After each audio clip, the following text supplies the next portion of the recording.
우리 지난 한 주간 동안에 고난주간을 보내고 또 이번 주일이 이제 부활 주일이 되겠습니다.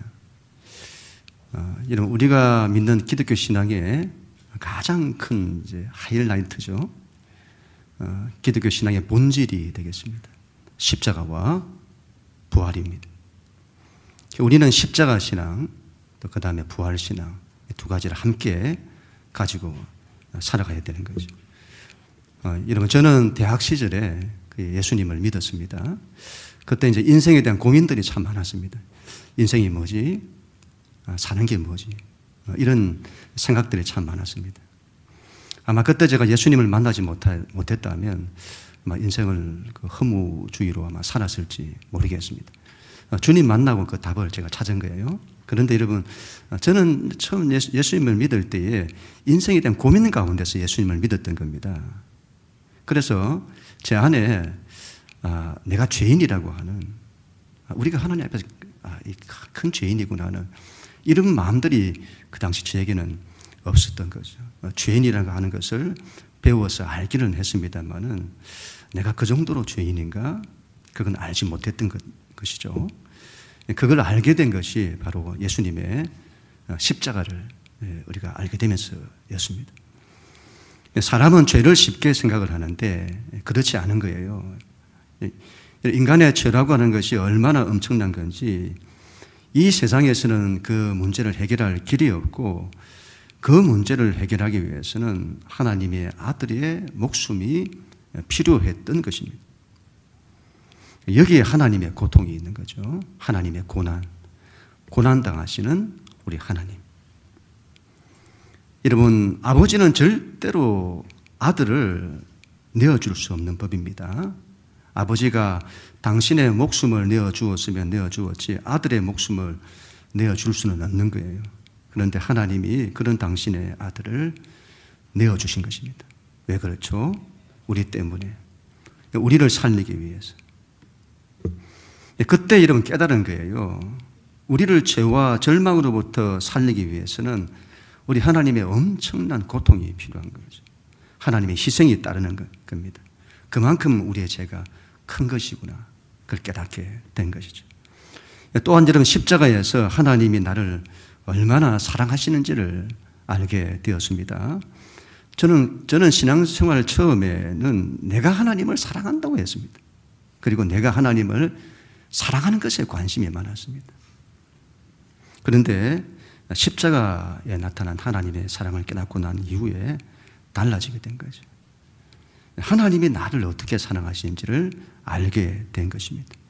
대체 나를 얼마나 사랑하시기에 나를 살리기 위해 당신의 아들의 생명까지 내어놓으시느냐 하는 것이죠. 내가 뭐라고? 나에게 뭐가 있다고? 그 사랑을 깨닫고 난 이후부터 저의 인생, 제 신앙이 완전히 달라지게 되는 거죠.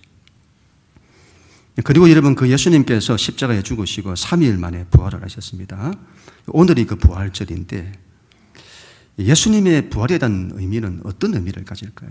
우리 신앙은 십자가와 부활 신앙인데 오늘 특별히 이 부활에 대한 부분들을 좀 나누도록 하겠는데요. 부활은 어떤 의미를 가질까요? 첫 번째는 우리 예수님의 십자가가 죄의 문제를 해결했다고 하잖아요. 과연 그럴까요? 예수님의 십자가는 죄의 문제를 해결했을까요?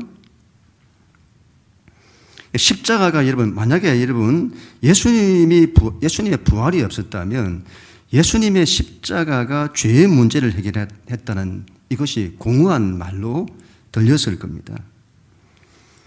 인생을 고통이라고 하잖아요. 인생은 고통이다. 여러분, 세상의 모든 이 고통의 문제는 어디서 나오는 것일까요?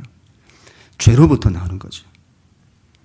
그래서 여러분, 십자가가 죄의 문제를 해결했다고 한다면 이 모든 고통이 죄로부터 나오고, 그리고 그 고통의 가장 큰 고통이 죽음이라는 고통인데, 예수님이 죄의 문제를 해결했다고 하면 마지막 죽음의 문제까지 반드시 해결이 되어야 되는 겁니다.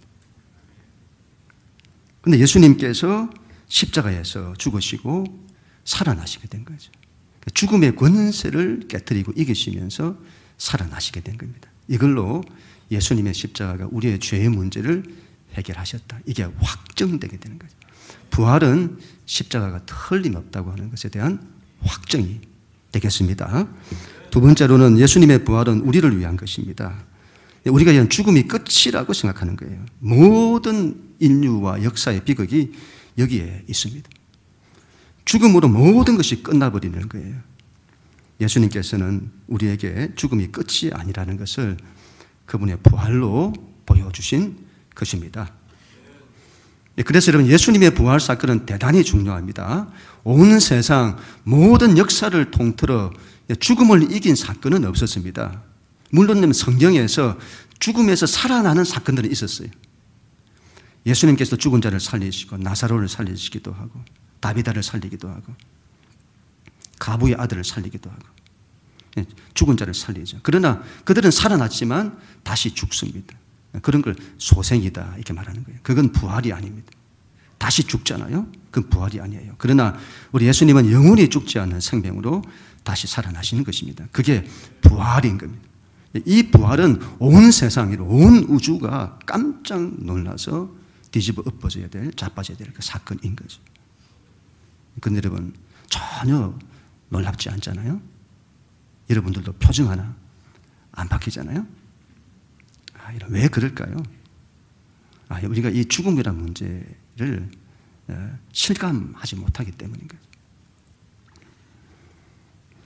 이런 현대에는 죽음이 죽었다 이런 말을 합니다. 죽음이 죽었다. 고대인들은 이렇게 말했죠. 죽음을 기억하라. 메멘토 모리 이렇게 하잖아요. 인간은 죽었다는 것을 기억해야 한다. 그래야 삶을 가치 있게 살 수 있다. 현대의 과학과 기술 문명의 화려함과 편리함, 이 재미가 우리에게 죽음이라는 것을, 죽음의 문제를 망각하게 하는 거예요. 죽음이 죽은 거예요. 우리는 죽음을 객관적인 사실로는 알고 받아들입니다만은 죽음을 주관적인 사실로는 받아들이지 않습니다. 그 문제가 아직 내 문제는 아니라고 여기는 거죠. 부활이 실감나지 않는 것은 죽음이 실감나지 않기 때문인 겁니다. 저는 제 아버지가 돌아가셨을 때 그때 죽음이 굉장한 사실로 제게 다가오게 된 것입니다. 그때 천국이니 부활이니 이런 것들이 그렇게 크게 와닿더라고요. 우리 집의 큰아이는 학교 다닐 때 가장 친했던 친구가 죽었습니다. 그리고는 그 아이가 그때부터 인생을 다시 생각하고 신앙을 다시 갖게 되더라고요. 죽음이 얼마나 큰 절망인지를 알아야 합니다. 그래야 예수님의 부활이 얼마나 큰 것인지를 알 수가 있게 되는 것이죠. 세상의 사람들은 예수님의 부활을 인정하지 않습니다. 어떻게 사람이 죽었다가 살아나냐. 예수가 부활했다고 하는데 내가 다른 걸 믿어도 그건 못 믿는다. 정말 부활은 못 믿겠다. 그게 어떻게 가능하냐. 어떻게 죽은 사람이 사흘 만에 다시 살아나냐. 사람이 죽고 난 이후에 다시 살아나는 그런 일이 있을 수 있냐 이 말이에요. 그건 거짓말일 거야. 그건 기독교의 집단적 망상일 거야. 문제는 여러분, 믿는 사람들 안에서도 그런 생각을 가지고 있는 사람들이 있다는 것입니다. 부활을 못 믿어요. 부활을 의심합니다. 그게 있기는 한 걸까? 거짓말 아닐까? 오늘 우리가 읽은 말씀에 보면 고린도 교회 안에 그런 일이 있었습니다. 그 옛날에 예수님을 믿는다는 사람들인데 그들 중에도 부활이 없다고 말하는 사람들이 있는 거예요. 교회 안에서. 지금 우리도 마찬가지입니다. 우리 안에서도 그럴 수가 있어요. 어떻게 부활이 있냐? 그런 마음을 가질 수 있죠. 못 믿겠다는 거죠. 그래서 오늘 사도 바울이 이렇게 말씀을 하는 거죠. 우리 12절부터 14절까지 같이 한번 읽습니다. 시작. 그리스도께서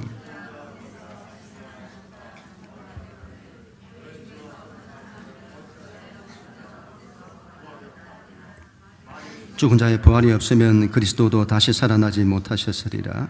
그리스도께서 다시 못하셨으면 우리가 전파하는 것도 헛것이고 또 너희 믿음도 헛것이며 예수님께서 죽은 자 가운데서 다시 살아나셨다고 너희에게 전파되었다. 그런데 어떤 사람들이 어찌하여 죽은 자의 부활이 없다 하느냐. 오늘 우리가 읽지는 않았습니다만은 이 고린도전서 15장 앞부분에 보면 바울이 예수님의 부활이 틀림없다고 말씀합니다. 고린도전서 15장 3절 4절인데요. 내가 받은 것을 먼저 너희에게 전하였노니 이는 성경대로 그리스도께서 우리 죄를 위하여 죽으시고 장사 지낸 바 되셨다가 성경대로 사흘 만에 다시 살아나사. 예수님께서 성경대로 죽으시고 성경대로 살아나셨다. 그리고 그 일에 대해서 수많은 증인이 있다. 고린도전서 15장 5절에서 8절 같이 읽습니다. 시작. 게바에게 보이시고 후에 12 제자에게와 그 위에 500여 형제에게 일시에 보이셨나니 그 중에 지금까지 대다수는 살아있고 어떤 사람은 잠들었으며 그 후에 야고보에게 보이셨으며 그 후에 모든 사도에게와 맨 나중에 만삭되지 못하여 난 자 같은 내게도 보이셨느니라. 아멘. 여러분, 범죄학에서 어떤 사건이 일어났을 때에 증거가 하나라도 나타나면 그 사건을 푸는 힌트가 됩니다. 증거가 하나밖에 없다고 그 사건이 일어나지 않았다고 말할 수 없다. 그런데 그 증인이 두 사람이다. 그러면 거의 확실한 거예요. 그래서 법정에서도 두세 사람이 비슷한 증언을 하면 거의 확실한 증거로 채택할 수 있는 것입니다. 그래도 여러분 틀릴 수 있잖아요. 그런데 이건 한두 사람이 아니에요. 12 제자들이 다 봤습니다. 그리고 500여 명의 사람들이 다 봤다. 그들 중에 어떤 이들은 죽었다. 그러나 대다수는 다 살아있다. 그리고 이 말을 하는 나 바울도 증인이다. 나도 부활하신 예수님을 만났다. 이건 틀림없는 역사적 사실이고 역사적 사건이다. 이걸 믿는 자들이 꾸며냈다고요. 여러분, 후대인들이 만들어낸 신화나 전설이라고요. 여러분, 한 역사적 사건을 신화나 종교로 만드는데 얼마나 많은 세월이 필요한지 아세요? 수백 년의 세월이 필요하다고 합니다. 공자가 후대인들에 의해 유교화되기까지 약 400년이 넘는 세월이 필요했고, 석가가 후대인들에 의해 불교화되기까지 230년에서 600년이 걸렸다고 합니다. 우리 예수님은 18년에서 60년 사이에 다 일어난 거예요. 학자들의 증언은 이 기간은 신화나 전설로 만들어지기에는 너무도 짧은 기간이라는 거예요. 이건 지금으로 하면 여러분 긴급 속보에 해당되는 겁니다. 일어난 사건이 속보로 보도된 거예요. 예수님이 부활하셨다는 그 소문이 삽시간에 다 일어났습니다. 부활하지 않았는데 부활했다고 거짓 소문을 퍼뜨렸다고요? 여러분, 방금 전에 예수님이 십자가에 비참하게 처형당하셨습니다. 로마의 빌라도와 정치 권력이 유대 사회의 최고의 권력기관이 온 대중이 합세해서 예수님을 처참하게 죽였습니다. 그 일이 얼마나 공포스러웠던지 제자들이 전부 다 도망갔습니다. 그리고 자신들의 정체가 드러날까 봐 그 두려움 때문에 문을 열지 못하고 집에 꼭꼭 숨어 있었습니다. 그런데 그들이 예수님이 부활했다는 거짓 소문을 퍼뜨렸다고요? 바로 색출되어서는 어떤 죽음을 당할지도 모르는데, 여러분, 이건 사실인 겁니다. 사실이 아니고는 그렇게 될 수가 없는 거예요. 그 부활에 대한 초기 증인들이 여자였습니다. 당시 여자는 인권이 보장되지 않았던 그때이고 사람 수에도 붙이지 않았습니다. 법정에서 여자들의 증언은 채택되지도 않았습니다. 만약에 예수님의 부활을 거짓으로 꾸민 거라면 이 여자들의 증언은 빼야죠. 아무도 안 믿을 건데 어떻게 거짓을 꾸미는 사람들이 그렇게 할 수가 있죠? 이건 거짓이 아니다 이 말이죠. 꾸미는 것이 아니다. 사실을 그대로 기록하고 있는 거다. 그걸 말씀하는 겁니다. 이런 증거 중에 정황증거라는 것이 있어요. 예수님의 부활은 정황증거로도 틀림이 없다. 예수님이 죽었는데 제자들이 다 흩어졌습니다. 그리고 전부 고향으로 돌아가려고 했습니다. 그런데 갑자기 바뀐 거예요. 뭔가가 일어난 겁니다. 나중에 보세요. 그들이 전부 죽는 길로 갑니다. 이건 여러분 그들 가운데 뭔가 큰 일이 일어난 거예요. 그들의 집단 광기, 여러분 그렇게 볼 수가 없는 거죠. 여러분 다른 것도 아닌 이 예수님의 제자들이 이 세상을 사랑해내고 그들을 섬기고 구원해내기 위해서 그들 자신을 희생하고 버리는 목숨까지 희생하는 그 길을 가는데 그 길은 광기로 된다고요? 이건 이런 조작으로 되는 것이 아니에요. 그들이 헷가닥한 것이 아니라 자신들의 목숨까지 던질 수 있는 뭔가가 일어난 겁니다. 사도행전에 나타난 그 엄청난 생명의 역사와 초대교회에 일어났던 순교적 사건들을 보세요. 이건 예수님의 부활이 아니고는 설명되지 않는 겁니다. 굉장한 게 일어난 거예요. 예수님의 부활이. 그리고 예수님의 부활을 꾸미려고 했다면 절대로 이런 방식으로 성경을 쓸 수는 없는 겁니다. 이런 이야기를 하려면 끝도 없는 거예요. 한 가지만 더 말씀을 드리면 예수님의 부활이 거짓이라는 걸 밝히기 위해서 평생을 연구한 사람들이 있어요. 어떻게 할 게 없어서 그런 걸 연구하냐 싶잖아요. 그런데 그런 사람들, 그런 학자들이 있어요. 그들은 처음부터 결론을 가지고 연구를 합니다. 예수의 부활이 거짓이라고. 근데 그들이 여러분 평생 연구했던 그 결과물들을 보세요. 정말 여러분 보면 조잡하기 거지 없습니다. 예수님이 십자가에서 죽지 않았다는 거예요. 죽지 않았다. 그리고는 프랑스로 망명했다. 예수님이 일란성 쌍둥이였다. 그 쌍둥이가 십자가 사건 이후에 예루살렘으로 돌아와 예수의 시체를 훔치고 제자들 앞에 나타났다. 부활한 것처럼. 그리고 자신이 부활한 예수인 것처럼 말하고 그렇게 했다. 여러분 예를 들었지만 정말 조잡하기 그지없잖아요. 왜 그럴까요? 어떤 것으로도 예수님의 부활을 부정할 만한 가설이 존재하지 않기 때문인 거예요. 여러분 이건 틀림이 없는 거예요. 이런 성경을 비평하는 학자들이 있어요. 여러분 이 사람들이 성경을 얼마나 난도질했는지 모릅니다. 그런데 중요한 것은 성경을 그렇게 비판적으로 분석한 그들도 대부분 인정하는 것이 바로 예수의 부활은 역사적 사실이라는 것입니다. 이건 누군가가 조작하려고 했다면 절대로 이런 방식으로 할 수 없다는, 이건 틀림없는 역사적 사실이다.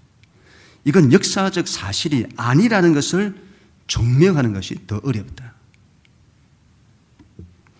너희가 어찌하여 부활이 없다 하느냐. 여러분 우리가 믿음이 있는 것 같지만 참 우리의 믿음이 없어요.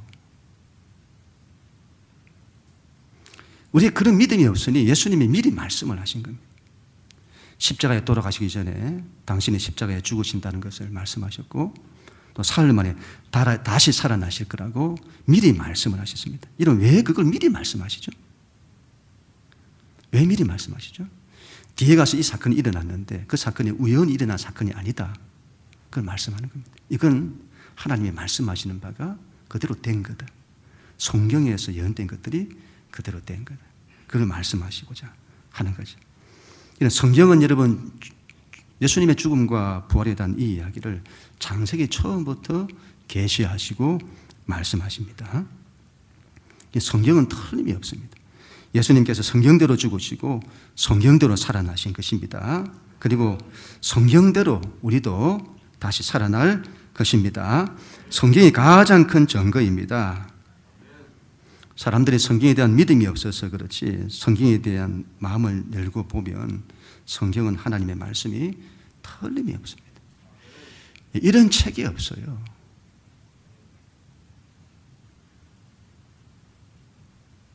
그리고 그 성경이 예수님의 죽음과 부활에 대한 이야기로 가득 차 있는 겁니다. 만약 예수님이 예고하신 대로 안 됐으면 어떻게 됐을까요? 십자가에 죽으시고 사흘 만에 부활하신다고 했는데 십자가에 죽지 않았으면, 그 사건이 안 일어났으면, 또 죽으셨는데 부활이 안 일어났으면 어떻게 됐을까요? 그럼 예수님 거짓말쟁이가 되는 거잖아요. 그런데 예수님의 예고대로 되신 겁니다. 이걸로 또 한 번 확인된 거죠. 성경의 말씀이 틀림없다는 겁니다. 우리 예수님도 그렇게 믿으셨어요. 우리도 그렇게 믿어야 됩니다. 말씀대로 됩니다. 우리는 성경대로 부활합니다. 여러분, 올해는 부활절이 조금 이제 빠르기도 하고, 또 올해는 이제 이게 꽃들도 조금 피는 시기가 조금 늦는 것 같아요. 그래도 여러분, 집에서 교회로 왔다 갔다 하다 보면 아파트에 꽃들이 피기 시작했고 꽃망울이 터지기 시작했습니다. 자연은 참 신비하죠. 어떻게 봄이 되면 겨우 내내 죽어있던 것들이 다시 피어날 거예요. 꽃이 피었다가 졌다가 다시 펴고 졌다가 다시 피고. 여러분, 지금 현대인들은 이런 걸 보면 봄이 되니까 날씨가 따뜻해지고 이제 온도도 맞고, 또 그래서 이게 피는 것 아니겠냐. 그건 현대인들의 그런 사고죠. 여러분, 우리가 이런 식의 과학적인 걸 가지고 생각을 하는 이런 사고가 된 지가 얼마 되지 않았습니다.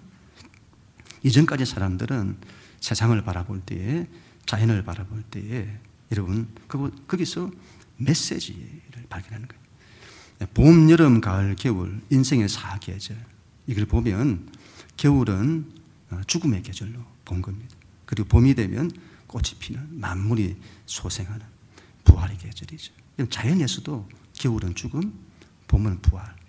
메시지가 있는 거예요. 메시지가. 그들은 이 계절과 꽃들을 바라보면서 인생을 보는 거죠. 여러분, 잘 한번 보세요. 자연 세계가 뭔가를 말하고 있습니다. 뭔가를 말하고 있어요. 뭔가 우리에게 말하는 것 같잖아요. 하나님의 신성이 모든 세계 가운데 다 들어있는 겁니다. 하나님 메시지가. 하나님이 뭔가를 말씀하시는 거예요. 우리가 삶의 고통 중에 있는 사람들이 자연에 들어가면 회복이 좀 일어나잖아요. 공기가 좋고 건강한 음식을 먹었을 그럴까요? 네, 그럴 수도 있죠. 그런데 여러분, 자연이 우리에게 뭔가를 말하기 때문에, 메시지 말은 굉장한 힘을 가집니다. 뭔가를 말을 해요. 자연이 말을 한다 이 말이죠. 자연 속에 들어가면 낙심하지 마라. 너는 다시 일어서라. 저 잡초를 봐라. 밟히고 또 밟히고. 그래도 일어나고. 저들의 백합화를 바라봐라. 누가 길쌈을 하지도 않았는데 저렇게 잘 자라지 않니? 하나님이 도우시고 입히시는 거다. 유물론적 세계관, 이 세상이 물질에서 출발했다고 하는 그런 세계관과 인생관을 가진 사람에게는 인생에는 의미라는 것은 없습니다. 그런 인생관은 반드시 운명론과 비극을 만들어내는 거예요. 그리스적 세계관 이런 걸 보세요. 그들의 문학을 보세요. 전부 비극이잖아요. 비극. 그들의 철학을 보세요. 철학의 결론은 실존의 비극. 결론입니다. 결론. 거기서 철학은 종지부를 찍고 갈 길을 잃어버리는 거예요. 실존의 비극. 그런데 성경을 보세요. 창세기를 보세요. 성경은 전부 여러분 비극이 아니라 희망으로 가득 차 있습니다. 하나님께서 빛과 어둠을 나누세요. 왜 여러분 이 세상은 빛과 어둠으로 되어 있을까요? 우리가 살아가는 매일의 일상의 삶은 왜 저녁이 되고 아침이 되니 하는 이 말씀처럼 우리는 왜 하루하루를 이렇게 살아갈도록 창조가 되었을까요? 왜 낮과 밤으로 되어 있을까요? 왜 사람들은 저녁에는 자고 아침에는 깨는, 왜 우리는 이렇게 살도록 창조가 되었을까요? 여러분 그거 고민 한번 해보셨어요? 왜 이렇게 창조가 되었지? 왜 세상은 이렇게 돌아가도록 되어 있지? 왜 어둠과 빛이 있지? 왜 우리는 매일같이 이와 같은 잠자고 일어나고 왜 이것들을 반복하도록 왜 우리는 이렇게 되어 있지?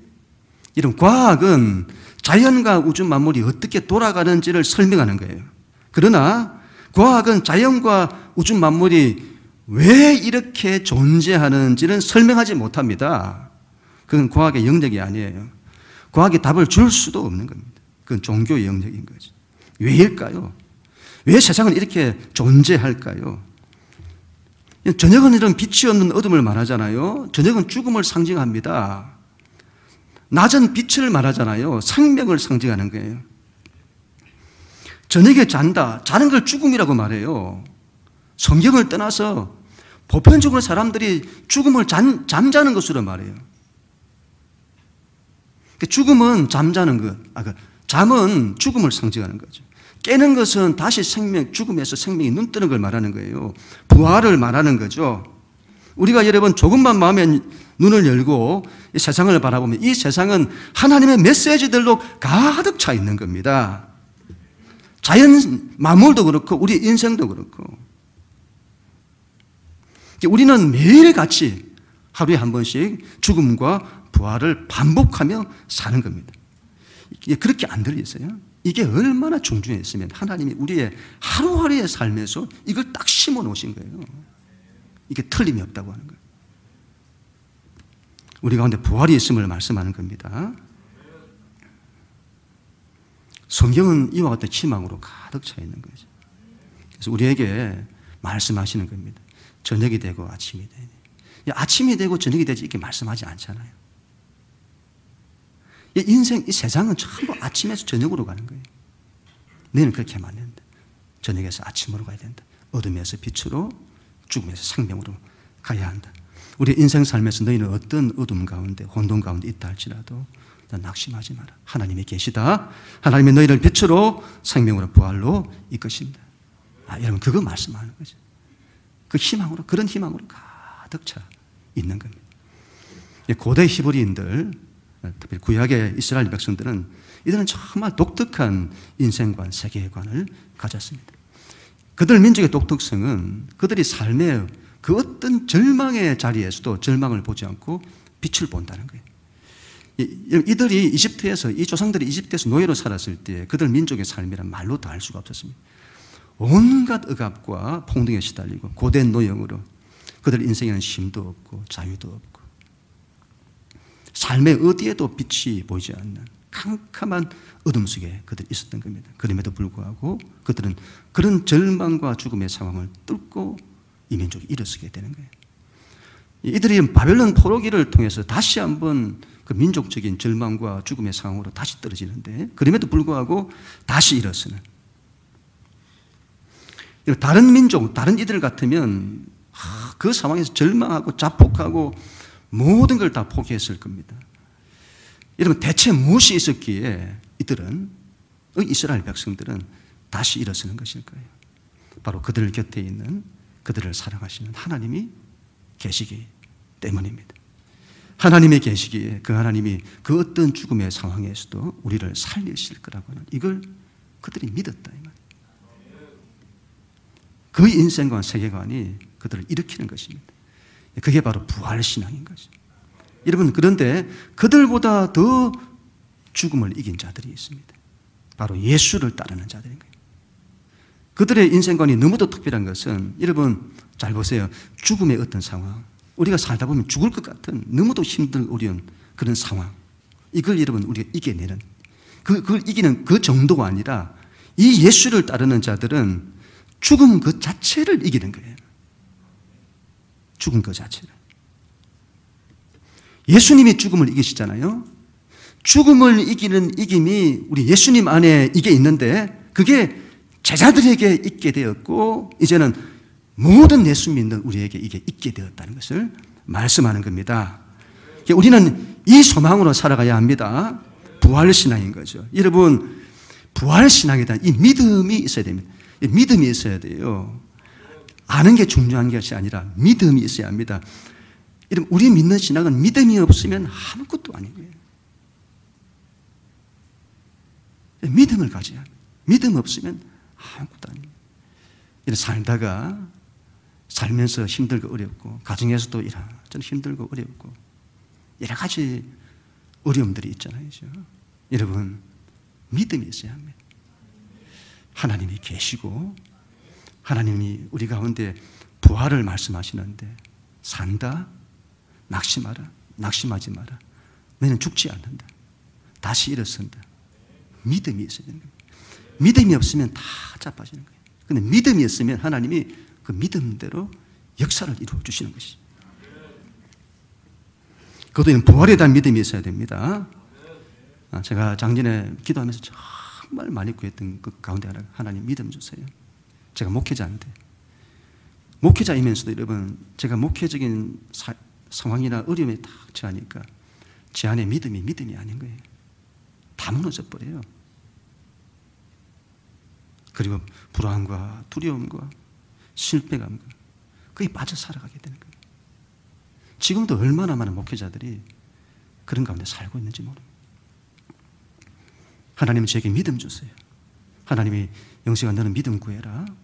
믿음이다. 믿음으로 일어서야 돼. 그때부터 믿음 구하는 겁니다. 어떤 믿음요? 예수님의 제자들이 가졌던 그 믿음, 부활신앙, 죽어도 산다는, 없는 것을 있게 하시며 죽은 것도 살리시는 하나님 그 믿음 주세요. 그 믿음. 이런 믿음을 구해야 되는 거죠. 부활신앙으로 살아야 합니다. 이 믿음이 있을 때 모든 것들이 이겨지는 거예요. 여러분, 죽고 난 이후에 부활만이 아니에요. 그건 지금부터 우리가 부활로 살아야 합니다. 우리의 삶 전체가 부활신앙으로. 우리 하나님 우리에게 주시는 정말 귀한 인생관, 세계관인 겁니다. 너희는 부활신앙으로 살아라. 어떤 삶의 상황에서도 좌절하거나 절망하지 않는 부활신앙, 죽음까지도 이기는 그 신앙으로 살아야 한다. 너희는 그걸 믿고 살 때 모든 걸 이기게 될 거다. 우리는 죽어도 삽니다. 아니, 예수 믿는 자는 영원히 죽지 않습니다. 우리 마지막으로 요한복음 11장 25절 26절 같이 한번 읽습니다. 시작. 예수께서 이르실 때 나는 부활이요 생명이니 나를 믿는 자는 죽어도 살게 했고 무릇 살아서 나를 믿는 자는 영원히 죽지 아니하리니 이것을 내가 믿느냐. 아멘. 부활에 대한 믿음입니다. 여러분, 남은 인생 어떤 삶의 현실 가운데 있다 할지라도 이런 낙심하거나 좌절하지 마세요. 우리는 죽음도 이깁니다. 그 믿음으로 다시 일어서고 다시 일어서는 우리가 되십시다. 그리고 십자가의 길을 가십시다. 예수를 알지 못하는 사람, 죄의 문제를 해결하지 못하고 죽음의 문제를 해결하지 못하고 인생을 비극으로 끝내는 그들을 살리기 위해서 십자가의 길을 마다하지 않고 이런 가십시다. 예수님처럼 세상을 사랑하고 그들을 살리기 위해 자신을 희생하는 우리 모두가 되십시다. 십자가와 부활신앙, 그게 우리의 인생관, 세계관이 되어야 합니다. 하나님께서 그런 우리를 통해서 생명의 역사를 나타내실 것입니다. 우리 모두가 다 될 수 있기를 주님의 이름으로